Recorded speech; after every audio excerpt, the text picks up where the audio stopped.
Hello, everyone, and welcome to week 3 of the Shakespeare Hour. My name is Drew Lichtenberg. I am the literary manager and resident dramaturg here at the Shakespeare Theater, and I'm joined by my co-host, Simon Godwin. Hello, Simon. Hi, hello. Good evening, everyone. Thank you, everyone, for joining us. We were just waiting for a few moments to let everyone filter into this webinar. For those of you who haven't seen a previous edition of the Shakespeare Hour, each week we are discussing 2 plays from the Shakespearean canon that are somehow connected to each other thematically, historically, or indeed in terms of dramaturgy.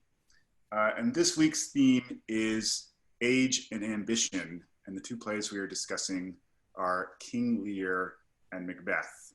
Each week, Simon and I are also joined by 2 internationally decorated Shakespearean actors or friends of the company, possibly directors or critics who may be joining us in the future. And before we start, I want to walk everyone through just a few special features. The chat feature of this webinar, there's a little button down here that says chat, is if you have general comments and feedback, and please keep it, Shakespearean in tenor. And if you have a specific question for any of us, use the Q&A feature, which is the other button. Those questions go directly to us and we can answer them. Indeed, that's the whole point of the Shakespeare Hour, is to have this kind of virtual conversation with all of you and with our special guests. Most importantly, we have a sponsor. This week's episode of the Shakespeare Hour is brought to you by Les and Sue Goldman. Thank you so much to Les and Sue, and also to all of our members and subscribers for tuning in tonight. If you're joining us, you are part of STC's network, and none of this is possible without you. So thank you. Let me introduce our guests. We have 2 multiple-time Helen Hayes Award winners with us, and also long-time STC-affiliated artists since the Folger days, I believe. First, Stacy Keach, who has played Lear, Macbeth. I'm going to say the name, so we might as well just break the ice now. Richard III, Falstaff. Hello, Stacy. Hello to all your viewers. And also joining us is the great Helen Carey, who has played, among many other roles, Cleopatra, Lady Macbeth, Portia, Lady Bracknell, and also the chorus in Michael Kahn's valedictory production of the Oresteia. Hello, Helen. Hello. So before we get to the main meat of our conversation, we thought we would start with our icebreaker, which is, what Shakespeare character are we currently feeling like tonight? Simon, what Shakespeare character are you feeling like tonight? Well, thank you, Drew. Well, I'm still in the countryside. I'm still in Virginia. So I guess that might make me Edgar in King Lear, the guy that's left the court behind and has gone into unknown territories to find his true self. So there we are. That's me, Edgar. Edgar, poor Tom in the countryside. Helen, what Shakespeare character are you feeling like tonight? I am feeling like 1, 2, and 3 of the witches, because I was in such tech hell earlier today that I wanted to put a curse on all technology. And so I came out of it, because here I am, thankfully. And but that's what I was feeling this afternoon. So you are communing with the spirits tonight, hopefully in a very straightforward and not at all demonic way. No, I have since passed that episode. And Stacy, what Shakespeare character are you feeling like tonight? Well, I'm feeling very Learish because last week we celebrated Shakespeare's birthday and death day by doing a Zoomed reading of King Lear. So I'm still very much in that mode. If I wasn't in a King Learish mode, I think that I would opt for bottom. Bottom. Yes. Quite a contrast. Maybe no explanation is needed, or do you want to gloss that for us? Well, I've always wanted to wear a donkey's head. I feel like that is a universally relatable sentiment. Yes. I am feeling like Banquo, because I just put my my 1-year-old son to bed. Uh-huh. So I'm thinking about my line, my lineage tonight. There you go. Maybe he'll grow up and be something important. So if any of you are feeling like any Shakespearean character, our marketing director says he feels like the fool every day. Please go ahead and share that in our chat function. Which brings me to the main topic of the evening. These two plays, King Lear and Macbeth, which we are going to look at through the lens of age and ambition. Just a few dramaturgical tidbits about these two plays. We believe they were written in the same exact year, in fact, at the same time as each other, 1606 or 7, which is called The Year of Lear by the great Columbia Shakespearean scholar James Shapiro. And I consider them to be Shakespeare's two great studies of how we reconcile our hopes and our dreams, our ambition with our lives as we grow older. Stacy's holding up the James book right now.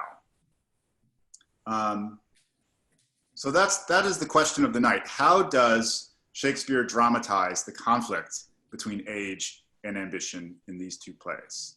And I thought, Simon, we would start with you.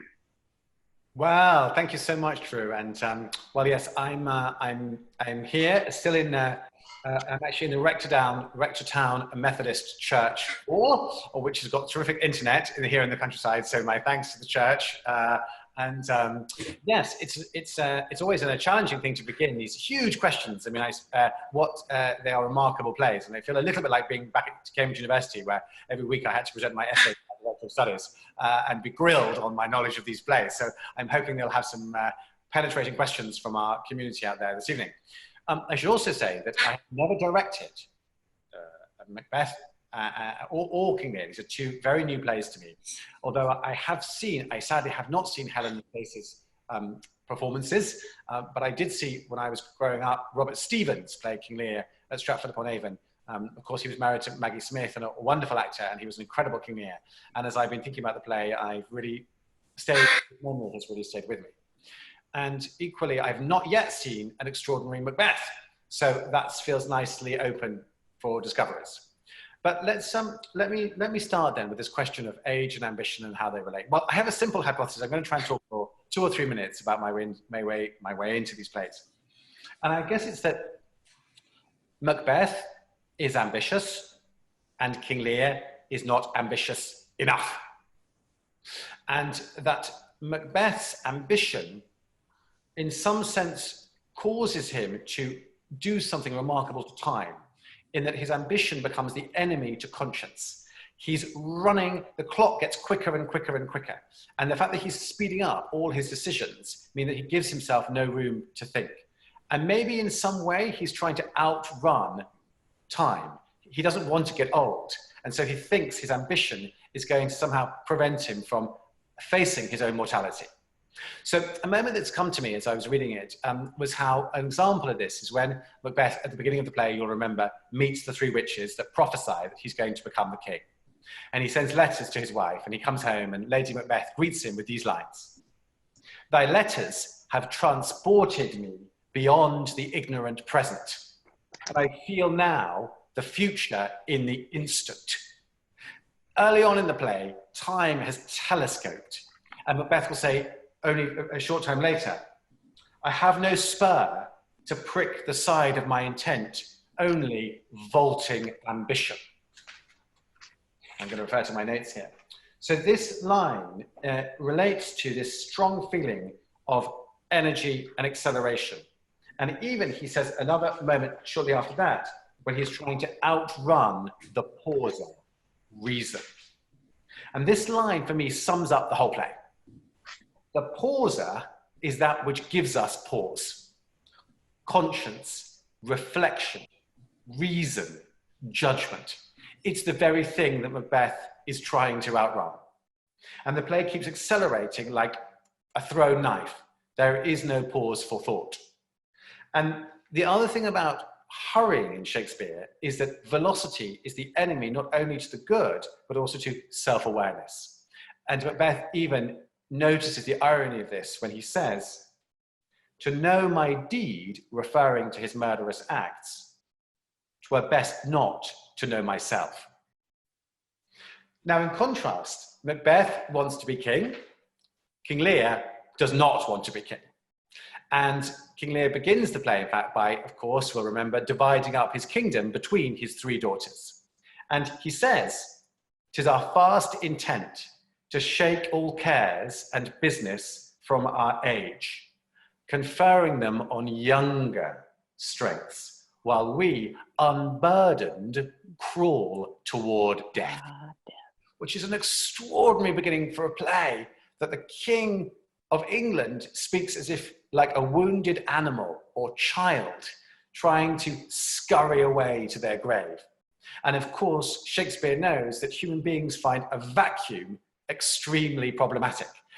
Just like the Duke leaving his throne in Measure for Measure last week, with the abdication of Lear, becomes a kind of black hole where the very worst of human beings can be discovered and seen. Now, unlike Macbeth, that's trying his hardest to avoid any kind of self-awareness or self-knowledge, with his suffering comes insight. And there's a remarkable moment when King Lear is on the heath and he's rescued and taken into a hovel. And it's his first moment of becoming aware of, we could call it, social justice. And what he says is this: "Poor naked wretches, wheresoe'er you are, how shall your houseless heads and unfed sides, your looped and windowed raggedness, defend you from seasons such as these? Oh, I have taken too little care of this." And I can still remember Robert Stevens saying that line with such tenderness, with such heartbreaking poignancy when I saw the production when I was 17 at Stratford. It stays with me. And this idea of self-knowledge continues. So later, when he's reunited finally with Cordelia, he says that beautiful line, "I am a very foolish, fond old man." And that's not a line you can say quickly. It's a line that requires space and pause to understand truly who you are. But of course, that does not prevent King Lear from having to face the ultimate, unbearable suffering of bringing in his own murdered daughter at the play's very end. And those moment is accompanied by these lines. "Why should a dog, a horse, a rat have life, and thou no breath at all? Thou shalt come no more. Never, never, never, never, never." Now, in The Birth of Tragedy, Nietzsche's extraordinary study of what makes a great tragedy, he says that the tragedy should expose us to the very worst that human beings can be, so that we leave the theatre feeling oddly renewed, psychically strengthened. We are the survivors. And we could say, in terms of age and ambition, that when you watch King Lear, a really great production, you leave feeling strangely young again through observing and participating in the terrors and the horrors of others. And that, for me, is a clue to those extraordinary, riddlesome final lines of King Lear, which are, Edgar's, the young man, says, "The weight of this sad time we must obey. Speak what we feel, not what we ought to say. The oldest hath borne most. We that are young shall never see so much, nor live so long. Age, ambition, time, conscience. These, I believe, are the 4 foundations of these 2 remarkable plays." Indeed, indeed. And what's so fascinating, Simon, you've put your finger right on this incredible tension, and the fact that Shakespeare answers this question in diametrically opposing ways in these 2 plays. He looks at an excess of ambition in Macbeth, and he looks at maybe not an excess of age, but a deficit of kingly ambition in the other play. And in both of them, the ends are tragic.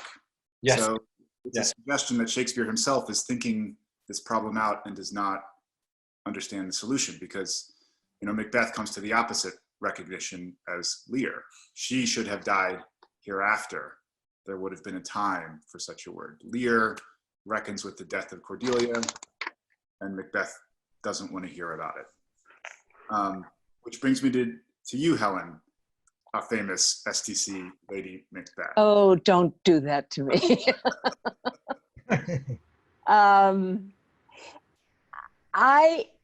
As I said to you just before we started this, I come to Lear as an audience member. I have never done it. I've seen it. And I think it's a monumental arc that this play takes. I question whether he would have followed through with ambition without Lady Macbeth. It seems to me that they are two sides of one coin. She gives him the courage to dare to want the kingship. He may have wanted it, but without someone pushing him, I don't think, because he loves the king. He is, you know, the major domo of the military, and he is admired by his soldiers, and he is legendary in this kingdom, and he might wish for a kingdom, but I don't know if he, at the very beginning, has tied it up, although the thought has been put in his mind, of course, by the witches. But to make it come to fruition, it takes the flint of this other character to set the fire. And then, without forethought of what might happen, what could be the outcome, they go headlong into this compact. And then it comes back to bite them. And it bites him in his vivid imagination and vivid sense of fear of what has happened and why he is losing control of the situation and why he is seeing ghosts. She, on the other hand, is very pragmatic. You know, a little water will just clean this blood away. It's all right. Everything's going to be fine. But the two of them together are formidable.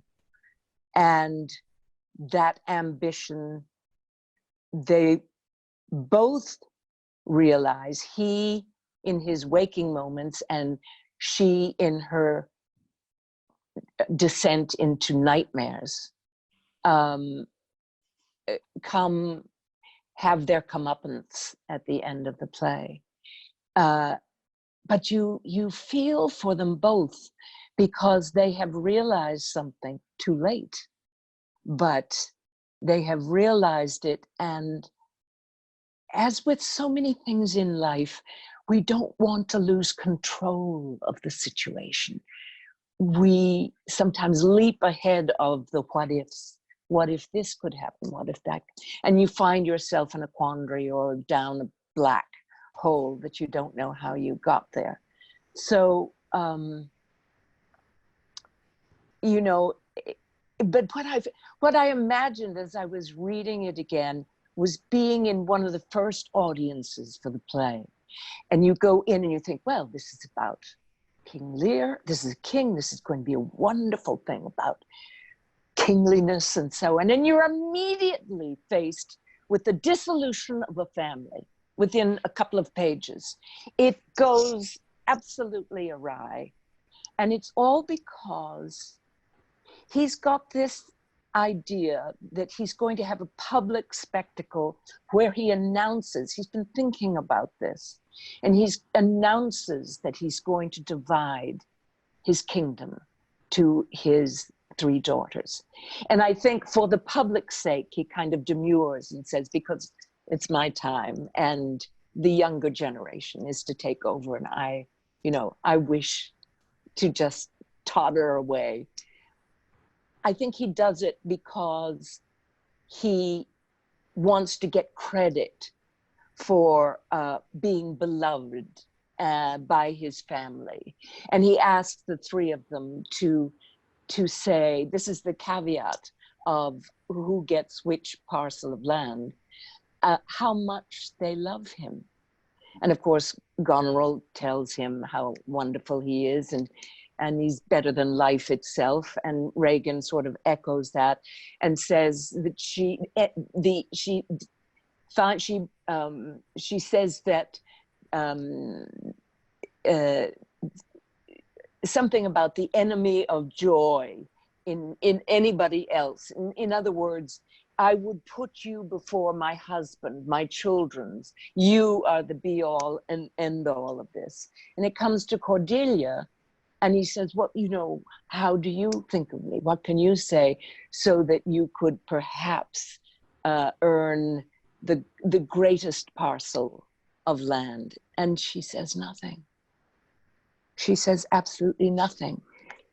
And he construes that as rudeness, and his pride is hurt in front of all these people.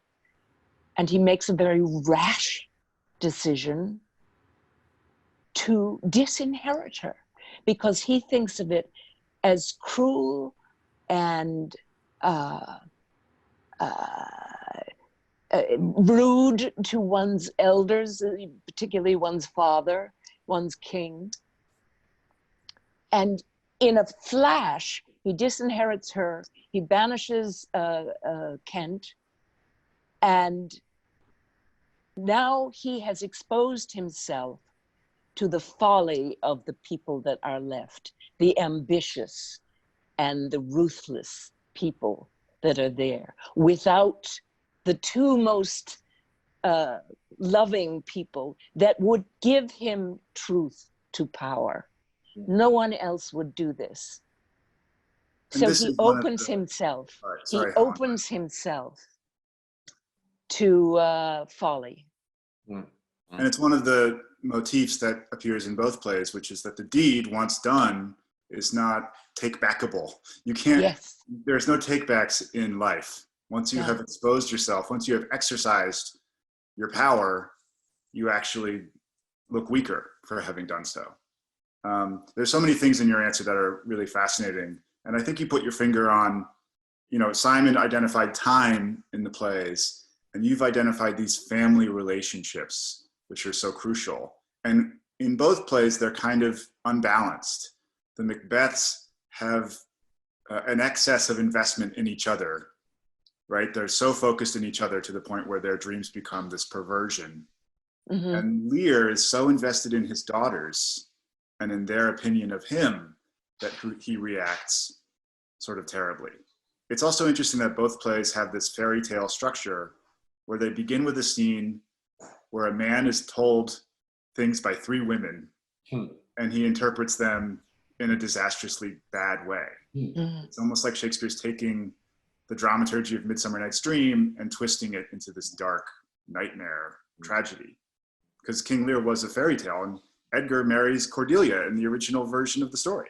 It's a happy ending. Which brings us to you, Stacey, who are feeling so Learish these days. Well, I was until I heard these appraisals, which I feel like I have nothing left to give.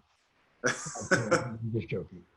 The thing that fascinates me about both of these plays is the fact that they were both written during the Black Plague. And we are in the midst of another plague. Voila. Yep. Wow. And interestingly enough, both of these characters begin relatively sane, but they're on the precipice of madness. And they fall over into the abyss, ultimately. Lear, I think, sooner than the Scottish king. But what fascinates me most about the Scottish guy is the fact that I really don't think that he would have proceeded down this path without the ladies' encouragement and pushing him to do so. There's no question that he's subconsciously has this vaulting ambition, but I think that it needs to be vaulted. It needs somebody to exercise the power to push him over the edge and to commit the murder of Duncan. Another interesting facet, I think, of his character and as it relates to Lear is the concept of nothing. Nothing seems to be the absence of something. And when that answer is given, when he wants to know, when King Lear, with his own self-realization that his elderly age, his imminent death, compels him to make assurances that the future of his kingdom is secure and in good hands. However, the method by which he will determine which of his daughters gets the biggest cut is entirely dependent on his insatiable desire and his need to be loved and adored, his egomaniacal vanity that reminds us of certain individuals in our I was just society. going to say, I've heard that before. Hubris, the sin of pride, and their close kins to the notion of ambition gone astray. I mean, those last lines of the play after Lear's died that Simon very eloquently pronounced, and the weight of this sad time, I must repeat it again, we must obey. Speak what we feel, not what we need, we ought to say. The eldest have borne most. Does that remind us of coronavirus? Mm-hmm. We that are Absolutely. young shall never see so much. And can I jump in here? Yeah, please. No. Okay. Yes, of course you can. No, it's just that nature intervened in the downfall of Lear, his soul's survival I'm talking about. It comes in the form of a storm that insists that he see the life that he is living, that he sees the terrible destitution of so many people.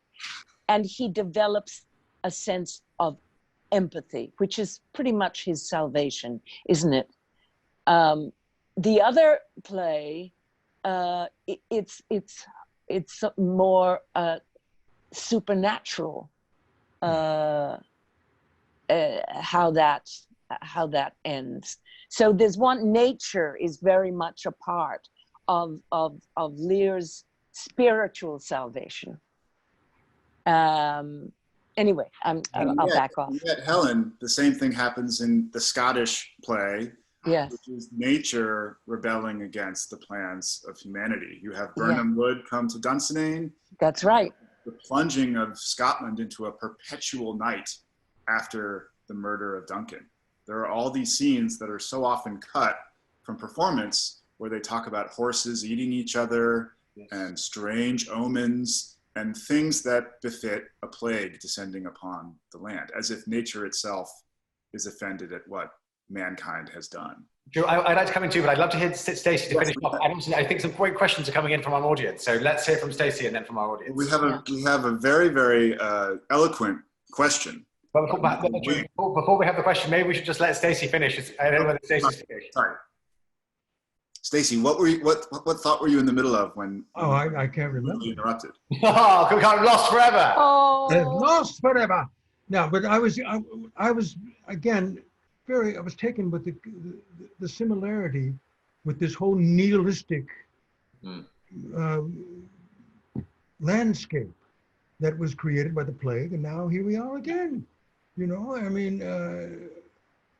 the nothingness that nothing is a theme that reverberates all through Lear.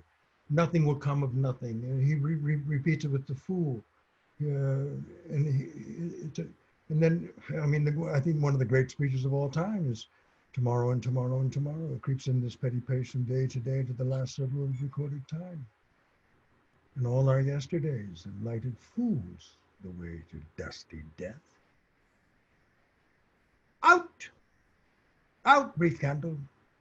Life's but a walking shadow. A poor player that struts and frets is out upon the stage and then is heard no more. It is a tale told by an idiot, full of sound and fury, signifying nothing. There's the nothing. So I think that Shakespeare was very much in tune with what was going on around him when he was writing these plays. Great. Drew. Hold on, something seemed to have some technical, here we are. This is from Michael Wing. It's not a question, but an observation. I think there we go. The first time Macbeth appears, he enters a fever dream where nothing is but what is not, and he spends the whole play trying to take charge of his fate through incredibly imagistic, metaphoric language. Lear, by contrast, cannot even imagine mediacy. As Sigurd Burckhardt argues, his language is creative.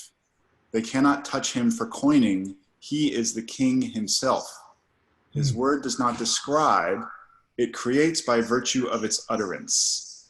He cannot even imagine deception or distance from himself, and his confrontation with this destroys him.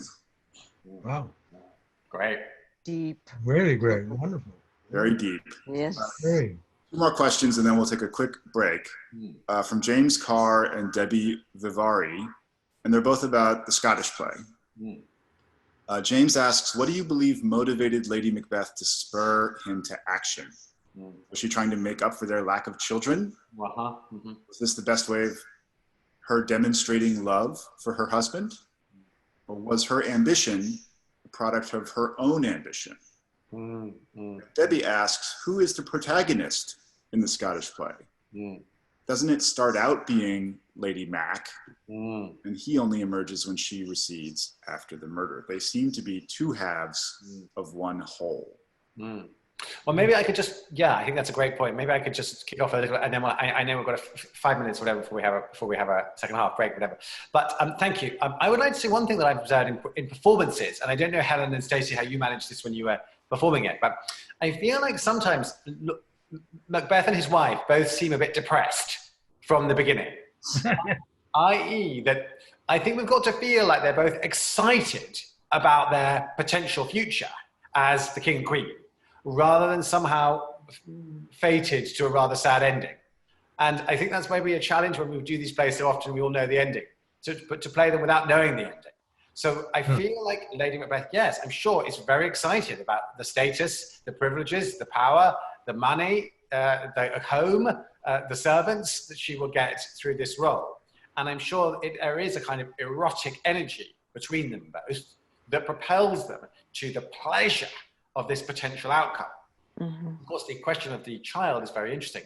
There's a very graphic speech, isn't it, where she talks about how she would, I think, dash a baby, kill her own baby as quickly, if she had to, as it were, to get this thing done. That's led people to speculate about whether she once had a baby, and of course, they don't have any children, so was that a child that died, or is that just a metaphorical image? It's a mystery, but it would be an interesting thing to ponder. I don't know whether Helen and Stacey had a view on that. Very interesting part. Yes. Have you thought about that, Helen? I think she uses the idea of helping her husband come into the idea of being the king. But I think she is as ambitious for it as he is. And, in an age where so much was unknown and the order of nature was respected, there's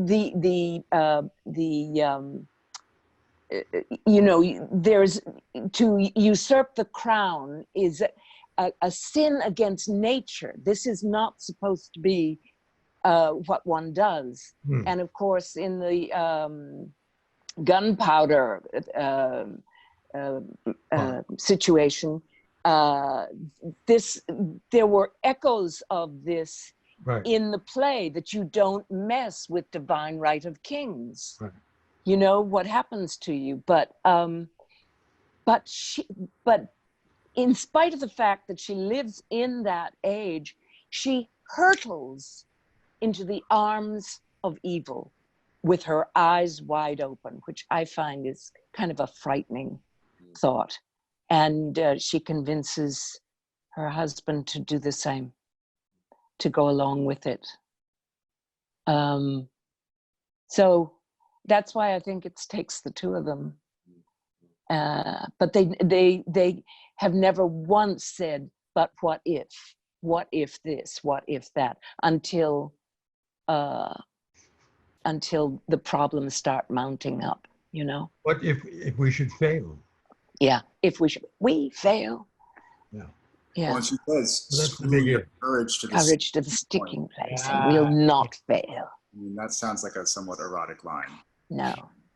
I Yeah. think that, I love this idea of this this giddy up, you know, deliciously enjoying evil. But I think it comes with Macbeth, the Scottish king, forgive me, as a result of I think he's in the beginning he's apprehensive. I think he's scared a little bit. And I think that his propensity for guilt is greater than than he would like to acknowledge. And I think that he's hesitant in the beginning. Once he gets there, once the blood is on his hands, then I think something else happens. That he has to accept it, and he forces himself into an acceptance of it. I don't think he ever completely does, though. I think he's always got this gnawing feeling of guilt that he's done a bad thing. He listened to his lady. He shouldn't have done that. I'm sorry. And there was a comment from William McDaniel in our chat saying, "I saw Stacey play Macbeth in Lear, and Mr. Keach, you played Macbeth as having slipped deeply into insanity." Yes. So he has a vivid memory of that production still to this day. Well, that's good. One other question before the break, so important and I think key for our conversation, and it's about this nothing that Stacey, you identified in Lear. From Barbara Harmon, isn't it interesting that Cordelia's nothing at the beginning of the play is so different from Lear's nothing at the end of the play? Yeah. Interesting. Yeah. That makes me remember going to see a talk by the great theatre director Peter Brook, who directed, of course, a very legendary production of King Lear with Paul Schofield. And the title of Peter Brook's talk was, "Does Nothing Come of Nothing?" And he entirely explored the notion of there being different nothings. And he compared it to being like different silences in the theatre. There's the silence that you get before the play begins, which has a certain kind of restless anticipation. There's the silence you want to avoid, the silence of boredom, which is the sort of feeling of people leaving you. And then there's the silence of participation. Wow. And in fact, the silence of shock. And he speaks about the silence turning from the silence of shock into a kind of cathartic silence, where that nothing is filled with a shared feeling, or indeed a shared love. And that paradox, I think, is profoundly Shakespearean, but remarkable that Peter Brook translated that into his theatre making practice. And I think we all sense that when a nothing is filled of something. And this sense that Shakespeare is taking us to the limits of what is expressible through language in these plays, that by the end of both these plays, we have experienced something so profound that there is nothing we can say. Yeah. It's beyond language. Yeah. Well, obviously we have tapped into a deep, rich ore of thematic and historical and dramaturgical discussion here. Which brings me to tomorrow, May 7th, the National Theatre will be broadcasting Simon's production of Antony and Cleopatra, starring Ralph Fiennes and Sophie Okonedo. So we're going to try and share a trailer with you right now. If it be love indeed, tell me, how much? There's beggary in the love that can be reckoned.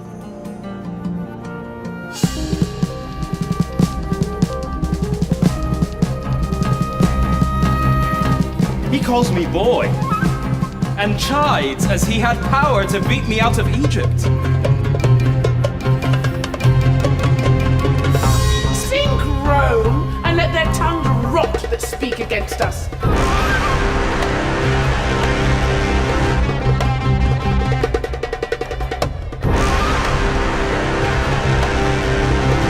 Oh, whither hast thou led me, Egypt?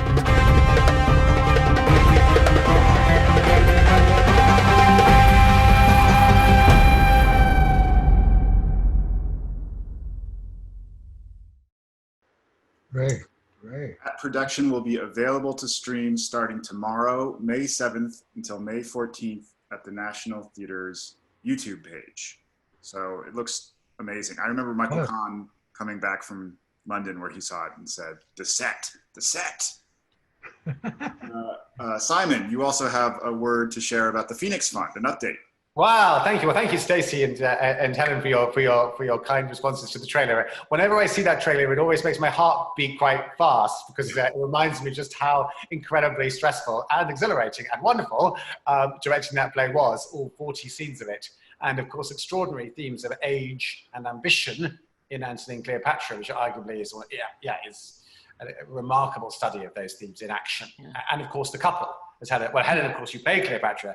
Have you ever played Antony, Stacey? No, but you know, I was on the books to do it with Glenda Jackson, with Peter Brooks, and a movie that my brother and I had been trying to get on for years called The Long Riders came about, and I had to pass. It made me sick.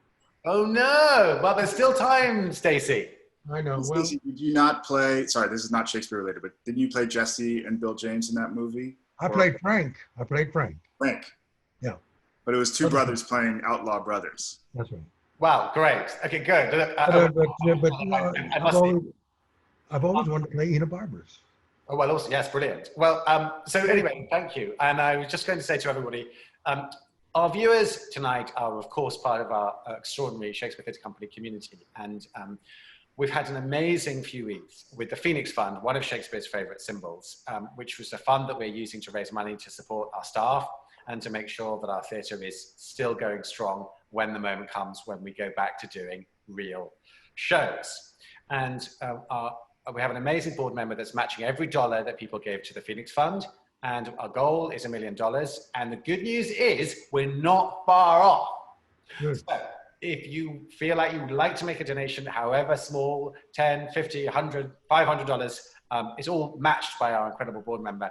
And we'd absolutely love that. So the details are on our website. And I think there might even be a link at the end of this, airing our conference. But the Phoenix Fund is our way to soar back after the trials of today. So thank you very much, everyone who's given already as well.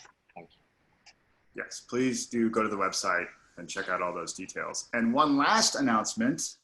We are very excited to announce that the Shakespeare Hour, due to acclaim, popular demand, is extending. Ah! Wonderful. We have curated 4 more weeks of these plays, discussions, and guests that we will be continuing them. Wednesdays, you can see up there on the screen, those are the plays and themes. Wednesdays, 7:30 p.m. this time through June 10th. We're hoping to announce guests soon, but until then, you can visit the STC website to learn more about the plays and topics, and most importantly, register to join us. So 5 more weeks of this, Simon. My goodness me, I'll keep reading those plays, keep preparing this. I've never worked as hard in my life, I don't think. Yes, back to you, Drew. But we also have, Roger and Grace Ann, our producers, have found these wonderful pictures from the STC production of the Scottish play that Helen and Stacey, you were in. So I wonder if we can roll these pictures. And Helen, were you saying before that you had a story? I do. And just a little while ago, we were talking about the very scene in which this costume malfunction happened. There, that picture right there is the dress. And that's where, when it's in the scene where, and we'll not fail when Duncan is asleep. And we were in that pose, that very pose, when we were just about finished that scene.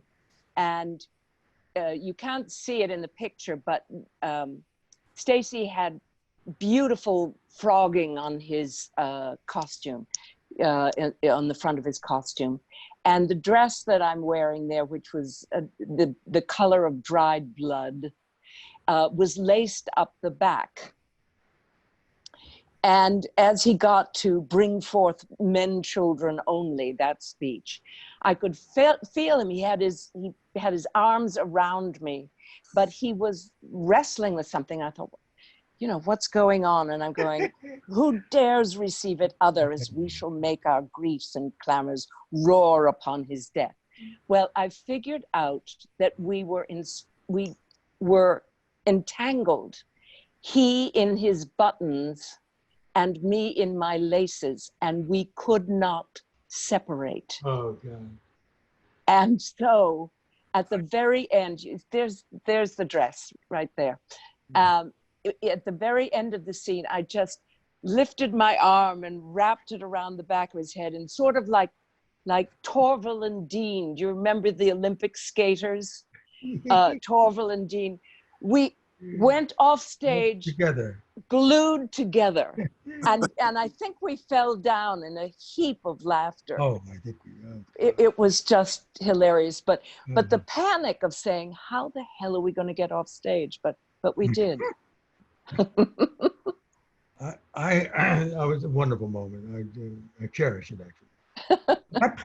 That play is, the witches have an influence on that play. And I told everybody after we did a major fight at the end between the Scottish king and Macbeth. And we said, don't take anything for granted. It was the last performance. And sure enough, on the last parry across the face, he cut me right across the face, right across the eye. I was bleeding. Everybody thought it was part of the, it was stage blood. It was my blood. Anybody who plays, I used to keep 3 candles in my closet lit all the time during the course of the performance, because I've heard so many stories about mishaps.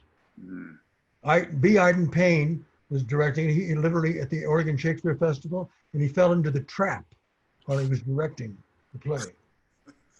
I mean, there is Simon, you were mentioning you've never seen a great Scottish play, and there is a long sort of secret tradition of this play being cursed in performance. Yeah. I think Olivier writes about it in his memoir of having one accident after another. So it's a tricky one. It's a tricky one. Yeah. Well, Stacey, it was a great pleasure being wrapped in Helen Carey's dress. Yes. you were able to avoid disaster. Yes. Together. I feel like there's a moral here somewhere.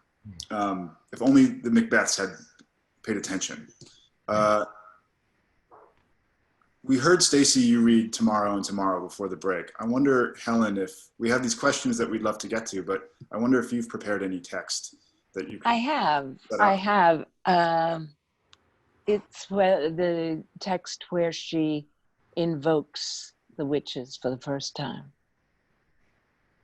Come, you spirits that tend on mortal thoughts, unsex me here, and fill me from the crown to the toe, top full of direst cruelty.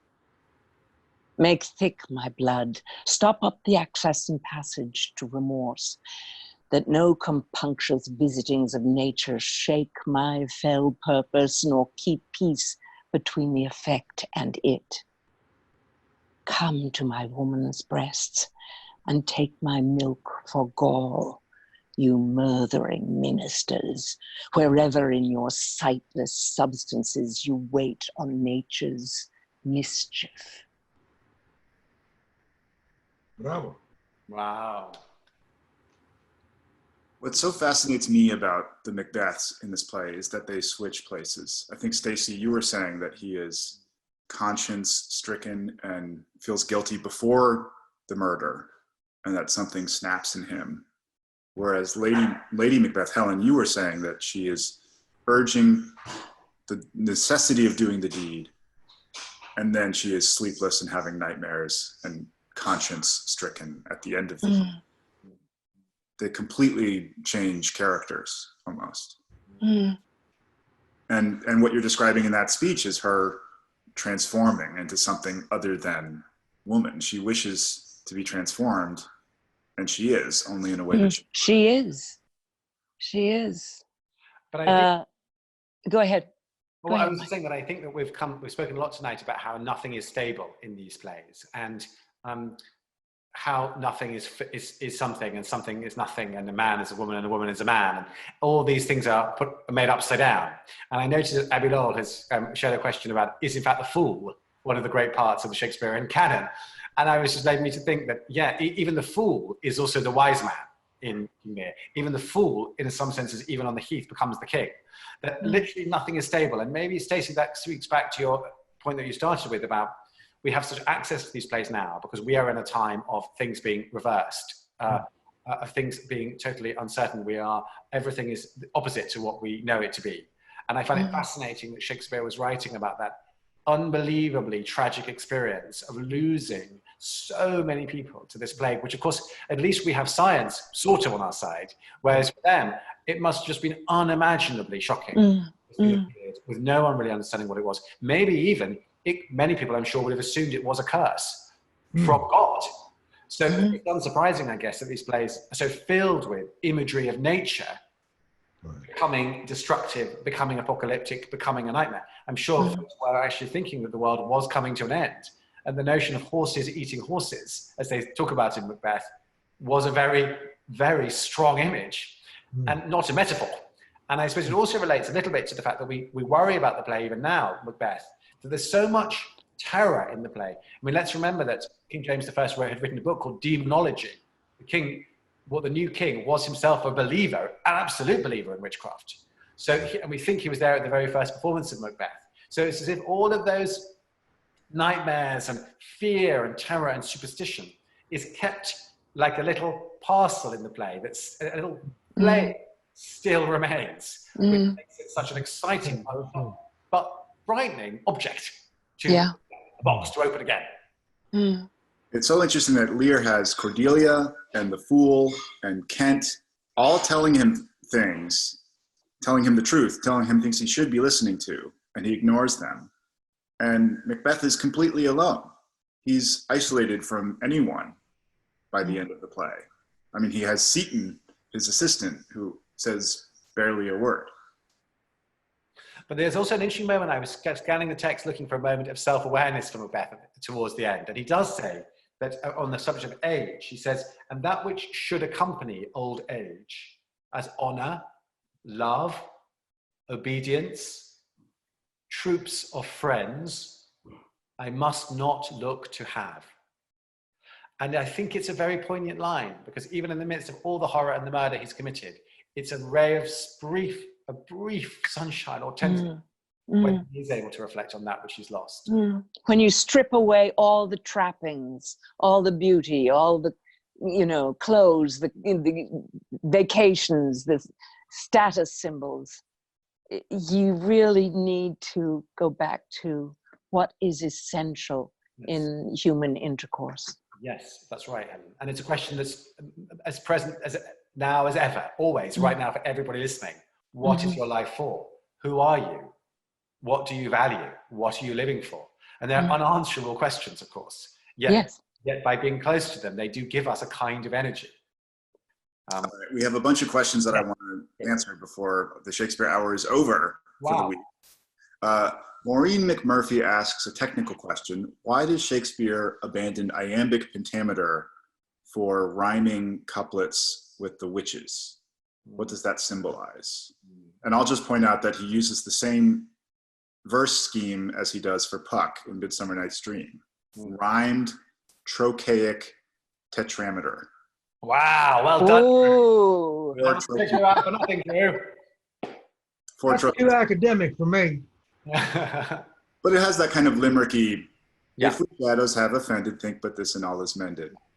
Right. I also want to just come into that because I think more raise an interesting question to you, which would be an episode in its own right about who wrote which bits of Shakespeare.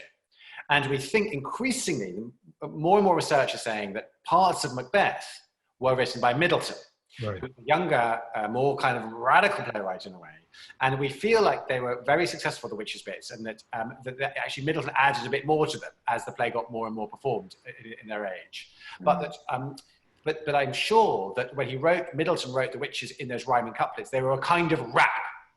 They were a kind of energizing, accessible, punchy way of talking, which was unlike the more noble characters, if you like, who were royal. This was a kind of urgent, almost street talk that would have immediately established the Witches as a very different kind of energy on the stage. Mm-hmm. And also maybe a tribute. You know, you grow up seeing Midsummer Night's Dream as a young boy, and you think, I want to do my version of that in homage to the great bard of Avon, but I'm going to do a heavy metal version of it.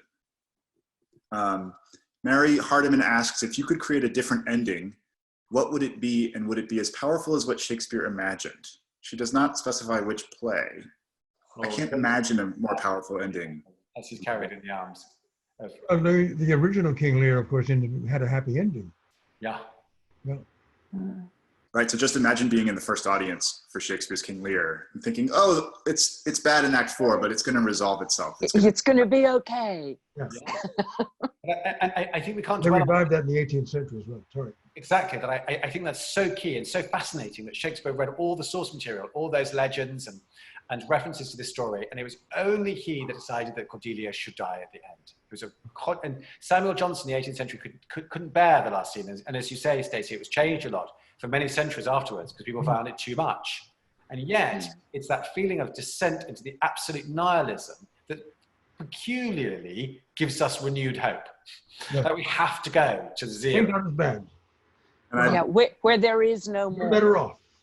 I believe the Nahum Tate version of King Lear that corrects Shakespeare has been performed more times in the history of the world than Shakespeare's King Lear. Wow. Which is kind of staggering to ponder. It wasn't until the 20th century that King Lear gets performed, uncut. Michael Wing asks, Stacey, when you've played Lear, what did you build your arc around? Wow. Noah. What did I build my arc around?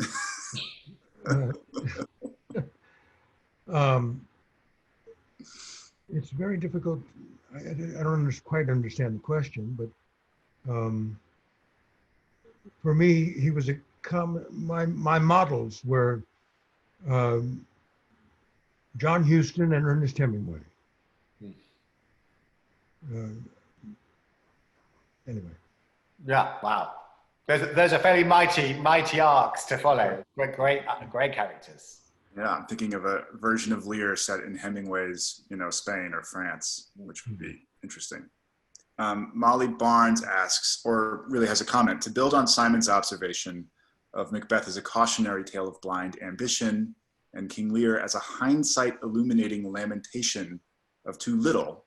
Can it not be argued that Lear is also a condemnation of the negative consequences of the exercise of ambition, professional and personal? Why does King Lear crave adulation and adoration? Where does his overwhelming need impact his relationships with his daughters and his advisors? Or how does this need? Stacey, I'd love to hear your thoughts on why does he want to be loved so much? It's his DNA. Wow. It's just something, it's him. That's his nature. We don't know much about Lear, either from history or from the previous incarnation of the play, about what kind of a person he was before he became king. Yeah. We know little about, we know nothing about it. But I think it's his DNA. I mean, like his vanity, his overweening pride and self-adulation. I mean, and the event that sets this play off is an attempt to show the public how beloved he is by his family. Yes. He wants to see other people see how wonderful he is in the eyes of his family. Yes. And also, I suppose, I don't know whether this is a bit unfair to say, but I sort of think as we all get older, actually our need for love tends to grow. Yeah. We hope it's going to be the reverse, Right. but in many cases it's not. And I think it's probably a very accurate portrayal of the great leaving party, the great retirement party, in which the person who is leaving or retiring really wants to hear the adulation, wants to hear the praise. Right. And of course, I guess the job of a good director is to make Lear's shock, misunderstanding the daughter that he loved most is seemingly the one that's throwing him under a bus. And how to make that terrible, tragic kind of misunderstanding believable. And what Helen says is so interesting, the fact that he's staging this very elaborate piece of theater so everyone can see how they have to compete in how loving they are of him. And it reminds me of the theme from the history plays, which is how power creates this intense need and isolates us. The longer you are a king, the more you are surrounded by people who only tell you insincere things that you want to hear. And you become so needy for genuine love that you try to manufacture it with these elaborate theatricals. And there's something very sad about Lear at the beginning of the play, and at the end of the play, it feels like we admire his character almost more because he's been through something real. Yes. As it is. Yeah. Terry Quist says, the universality of the appeal of these plays brings to mind Kurosawa's adaptation Throne of Blood, and also Ran, his version of Lear, which draw heavily on Japanese theatrical tropes, the No theater. I thought this question might have resonance with Simon, or this comment, after he directed Hamlet in Tokyo. Well, yes. Well, thank you, Drew. That was certainly an act of great ambition. That was, yes, this time last year I was in Tokyo directing Hamlet in Japanese without speaking any Japanese. So it was an unusual job, but it certainly proves that that which we already feel, I think, that Shakespeare is a writer for all peoples of all countries of all times. And it was definitely that. Bella Rosenberg has a question for our two actors. I realize we're a little bit over time, but we're trying to fit everything in. You've both played these roles with different directors. Do you find one or more of the outcomes to be more authentic to your understanding of the role? How much does the director matter? Maybe that's another way of asking the question. I think it matters a great deal, tremendously. Yeah.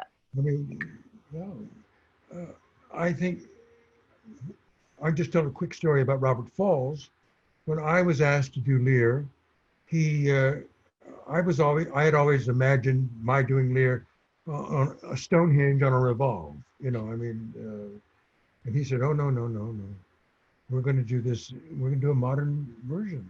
We're going to set this in Tuchesco's country, and he's a tyrant and dictator, and it's going to be modern." And I was very apprehensive. I didn't think, oh, I don't know. But it worked. So that's just. I think a director is very important, particularly in Shakespeare. Not so much from a line by line kind of directorial advice, but certainly conceptually in terms of what the world of the play, where is the world, where is it set, what's going on, what's the time period.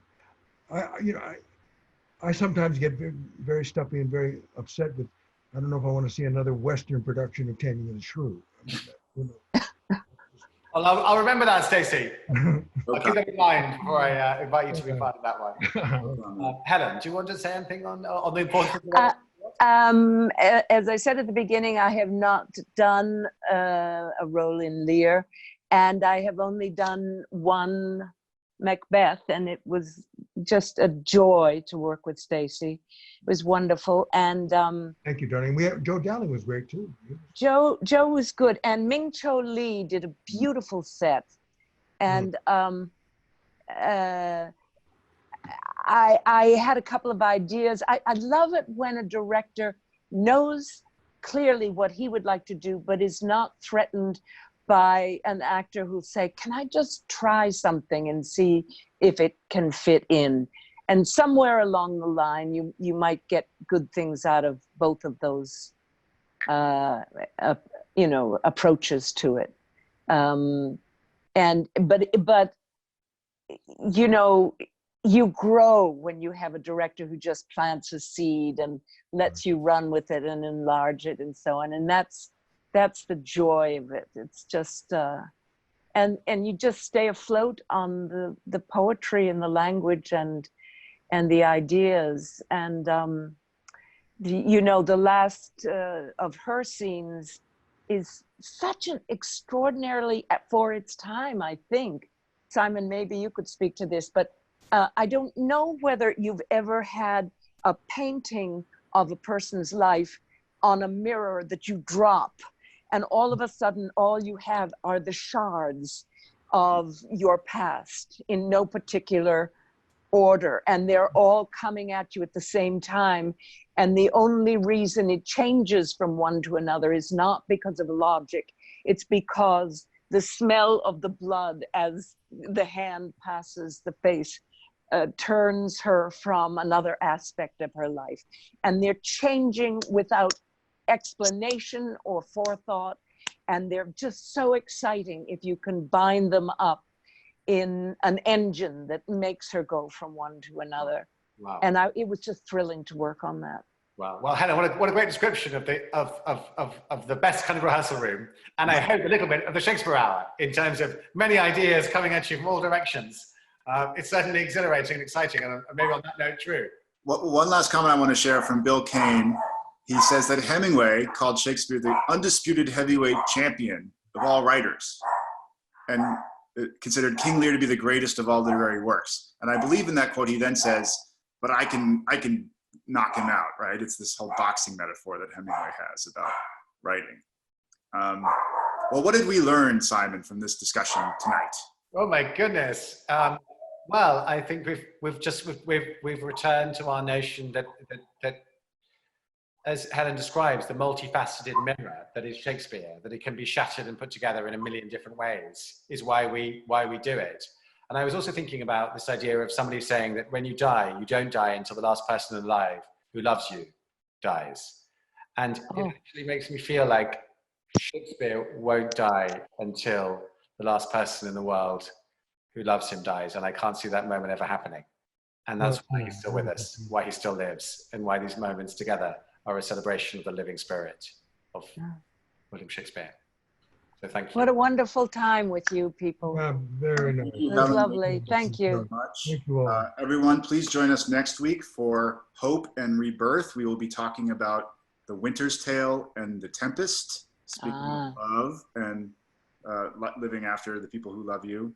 And we will be joined by STC-affiliated artists Rebecca Teichman, Patrick Page, and the Washington Post theater critic Peter Marks. Wow. Fun. Is there anything else that we want to leave people with? No, I want to say a huge thank you to Helen and Stacey. Come back to our stages soon. Thank you, Simon. Thank you. Thank you, Thank you, Simon.